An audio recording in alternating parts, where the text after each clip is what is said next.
Social media के माध्यम से जुड़े हुए सभी साथियों को जय श्री राम, जय परशुराम। मैं एक बार फिर आप लोगों के बीच में हूं और आज का जो विषय रहेगा वो थोड़ा हट के रहेगा। आप लोग एक बार फिर से पुनः इस वीडियो के साथ जुड़ जाइए और जो मैं साझा कर रहा हूं उसके बारे में आप लोग एक बार विचार करिए और फिर उसके बाद निर्णय लीजिएगा कि मैं जो बता रहा हूं वो कहाँ तक सोचना सही है या गलत है। जनरली लोग आमतौर पे देखेंगे तो मैं इस तरह का कभी भी मेरा रहा नहीं है कि मैं वीडियो बनाऊं और ख़ास करके इस तरह का राजनीतिक कारणों पे मैं बात करूं, वो भी सोशल मीडिया पे। तो ये थोड़ा सा मेरे लिए अहम हो जाता है। लेकिन जब एक बात जब जुड़ी हुई हो, जहाँ पे आप रह रहे हो, जिस राज्य में रह रहे हो, तो वहाँ पे बोलना थोड़ा सा ज़रूरी हो जाता है। और मोदी जी ने एक मंत्र भी दिया था वोकल फॉर लोकल का, तो उसके लिए ये ज़रूरी है कि लोग अपनी बातों को रखें और जो अच्छी बातें हैं वो लोगों में दूर तक जाए और सारे लोगों को उस पर एक बार सोचने का मौका मिले, विचार करने का मौका मिले। तो जैसा कि अभी आप सारे लोग देख रहे हैं कि बिहार में जो कुछ दिन बीते हैं जिसमें फेस्टिवल का दौर बीता है, जिसमें दुर्गा पूजा बीता है, अभी छठ आने वाली है, दीपावली आने वाली है। तो ये पूरा फेस्टिवल का एक पूरा मंथ जो है अभी चल रहा है। साथ ही साथ इसके साथ जो एक और फेस्टिवल चल रहा है जो कि पूरे हिंदुस्तान में फेमस है, जिसको लोग चुनावी मौसम कहते हैं। तो शरद ऋतु, ग्रीष्म ऋतु, बसंत ऋतु, जितने भी ऋतु हैं उनके बाद जो सबसे ज़्यादा पॉपुलर मौसम है हिंदुस्तान में, वो चुनाव का मौसम है। आए दिन यहाँ पे चुनाव होते रहते हैं, तरह तरह के चुनाव, हमेशा चुनाव की तैयारी चलते रहती है। लोग आते हैं, अपने विचारों को रखते हैं और जनमत के बाद वो सत्ता में आते हैं और लोगों का सेवा करने का उनको मौका मिलता है। तो अभी जो बिहार में चल रहा है तो चुनावी मौसम भी चल रहा है और ये मौसम सारे मौसम पे भारी पड़ता है। इसमें ना चाहते हुए भी सारे लोग इन्वॉल्व हो जाते हैं और इसमें रुचि लेने लगते हैं। खास करके बिहार में तो ये कुछ ज़्यादा ही होता है कि जब भी पॉलिटिक्स का टाइम आता है, राजनीति का टाइम आता है, तो सारे लोग उसमें प्रखर होकर अपनी बातों को रखते हैं, लोगों के साथ शेयर करते हैं, अपनी राय को रखते हैं। और ये बहुत ही खूबसूरत एक माहौल होता है जब मतलब कि आप देखेंगे कि पक्ष और विपक्ष के लोग एक साथ बैठे हुए हैं, आपस में तीखी बहस कर रहे हैं, लोग अपनी राय दे रहे हैं। तो एक बड़ा ही खुशनुमा माहौल होता है। ये माहौल अभी चल रहा है चुनाव को लेकर। लेकिन सोचने वाली बात जो मैं, जिसके लिए मैं ये वीडियो बना रहा हूँ, जिस मुद्दे पे मैं आना चाहता हूँ, वो मुद्दा क्या होना चाहिए। कहीं ऐसा ना हो कि ये वीडियो बनाने के चक्कर में मैं उस मुद्दे से भटक जाऊँ। तो सीधे तौर पे मैं आता हूँ उस मुद्दे पे कि मैं ये वीडियो किस लिए बना रहा हूँ। ये सारी चीज़ें तो सारे लोग जान रहे हैं कि पर्व का त्यौहार सीज़न चल रहा है, मौसम चल रहा है, चुनाव का भी मौसम चल रहा है। तो इस वीडियो से क्या मतलब, ये तो सारे लोग जान रहे हैं। तो इस वीडियो बनाने का जो पीछे का कारण था मेरा, कि ठीक है, लोग आते हैं, चुनाव लड़ते हैं, अपनी बातों को रखते हैं, परिवारवाद से आते हैं, अपने धन का यूज करते हैं, तो इससे क्या। तो भैया एक चीज़ मतलब आप लोग समझ लीजिए कि जिनके पास जो चीज़ रहेगा वो यूज करेंगे, बिल्कुल यूज करेंगे और अपने हिसाब से करेंगे। उसके लिए किसी की परमिशन की ज़रूरत थोड़ी है। अगर किसी के पास धन है तो वो धन का यूज करेगा, आप चाहे कितना भी विरोध कर ले, है ना। अगर किसी के पास शक्ति है तो शक्ति का प्रदर्शन करेगा, किसी के पास जनबल है तो वो जनबल का प्रयोग करेगा। अब सोचने वाली बात यह है कि आपके पास क्या है। बात तो ये निकल के आती है कि आप क्या कर सकते हैं, आपके पास क्या है, आपके पास रिसोर्सेज क्या है जिसका आप यूज कर सकते हैं।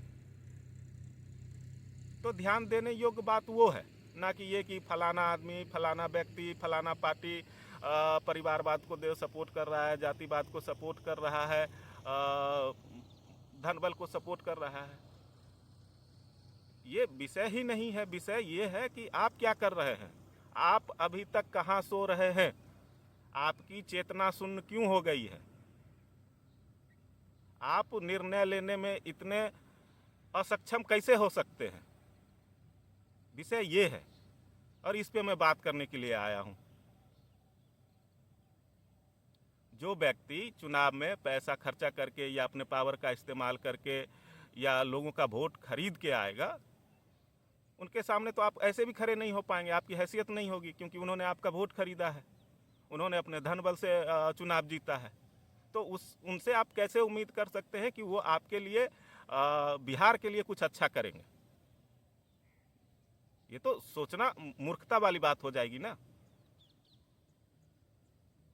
आप जब कहीं और बैठते हैं, किसी से बात करते तो लंबी लंबी भाषण देंगे, लंबी लंबी चर्चा होगी, जातिवाद भर गया है, पैसा भरा हुआ है, परिवारवाद भर गया है। ठीक है, भर गया है, वो भी इसी लोकतांत्रिक प्रक्रिया से होकर इस सत्ता में आते हैं, और वो भी आपके वोट के बदौलत। तो सोचने वाली बात यह है कि आप क्या कर रहे हैं, आप किनको वोट दे रहे हैं, है कि नहीं है। और मैं काफ़ी 1-2 दिन से मैं वीडियो बना रहा था, और उसके बाद सोचने के बाद मैंने ये सोचा कि नहीं, ये तो सारी चीज़ें होती रहेगी, आगे भी होंगी, अभी भी हो रही है, पहले भी हुई है और आगे भी होगी। लेकिन जनता कहाँ है बिहार की, जिसे जागना चाहिए, जिसे अपने हितों की बात करनी चाहिए, जिसे अपने हितों की रक्षा के लिए सोचना चाहिए, वो कहाँ है? वो लगे हुए हैं जातिवाद के नाम पे, परिवारवाद के नाम पे नेताजी के चापलूसी करने में और पार्टी का झंडा ढोने में। बंद करिए ये सब। ये ना आपके लिए अच्छा है, ना बिहारियों के लिए अच्छा है, ना बिहार समाज के लिए अच्छा है। हो सकता है कि आज मेरी बात थोड़ी तीखी होगी।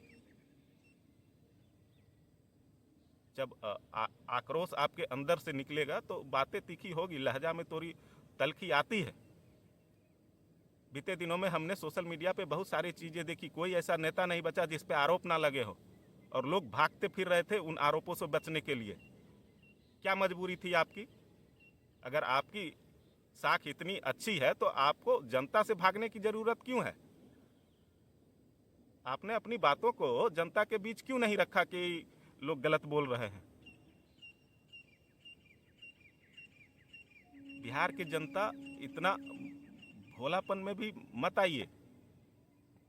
बिहार में एक बड़ी नदी बहती है गंगा, तो वो गंगा मत बनिए कि हर किसी का पाप आप धुलने के लिए तैयार बैठे हुए हैं। आप कोई वॉशिंग मशीन नहीं चला रहे, ठीक है। और इन्हीं को लगता होगा कि ये मैं वीडियो जो बनाता हूँ ये पॉपुलर होने के लिए या सोशल मीडिया से किसी प्रकार का कोई उगाही करने के लिए, तो आप लोग भ्रम में मत रहिएगा। भगवान का दिया हुआ, मेरे आराध्य श्री देव का दिया हुआ सब कुछ है, मेरे गुरुदेव की कृपा से सब कुछ है, माता पिता के आशीर्वाद से सब कुछ भगवान ने दिया है। जितना मुझे ज़रूरत है मेरे भगवान ने मुझे, मेरे आराध्य ने दिया है, तो मुझे इसकी ज़रूरत नहीं है। और ये जो लोग मुझे जानते हैं, करीब से जानते हैं, उनको पता है।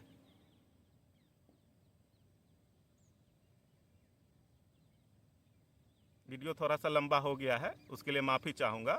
लेकिन इस बार इस चुनाव में आप लोग एक शपथ लीजिए। अभी छठ आने वाली है, छठ करने के लिए जितनी भी बर्तियाँ होती है, परिवार के लोग होते हैं, सभी गंगा घाट स्नान के लिए जाते हैं।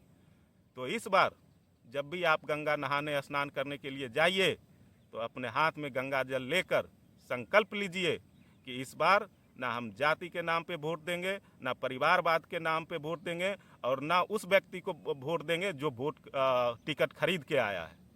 ये संकल्प लीजिए। मुझे ना किसी पार्टी से मतलब है, ना किसी नेता से मतलब है, ना किसी उम्मीदवार से मतलब है। मैं चयन करूंगा उस व्यक्ति का जिसने समाज में संघर्ष किया हो, जिसने समाज के लिए कुछ अच्छा किया हो, जो लोगों के लिए अच्छा किया हो, जो समाज में दुर्भावना नहीं फैलाता हो, जो पैसे के बल पे नहीं आया हो। मैं वैसे लोगों का समर्थन करूंगा। ये संकल्प लीजिए। और ये वीडियो अगर अच्छा लगता है तो आप लोग शेयर करिए, क्योंकि चीज़ें लोगों तक पहुंचनी चाहिए। जो अंदर की एक ज़मीर होती है ना, वो लोगों की जगनी चाहिए। शायद ये वीडियो देख के कुछ लोगों को थोड़ा सा सोचना पड़े कि हाँ, ये एक बात है। बाकी तो आप लोग ज्ञान से परे हुए ज्ञानी लोग हैं ही। बिहार की सारी जनता अपने आप में ज्ञानमान है, तो सारे लोगों को इस पे सोचना चाहिए। इसी के साथ आज का मैं ये वीडियो समाप्त करता हूँ। सारे लोगों को जय हिंद, जय बिहार।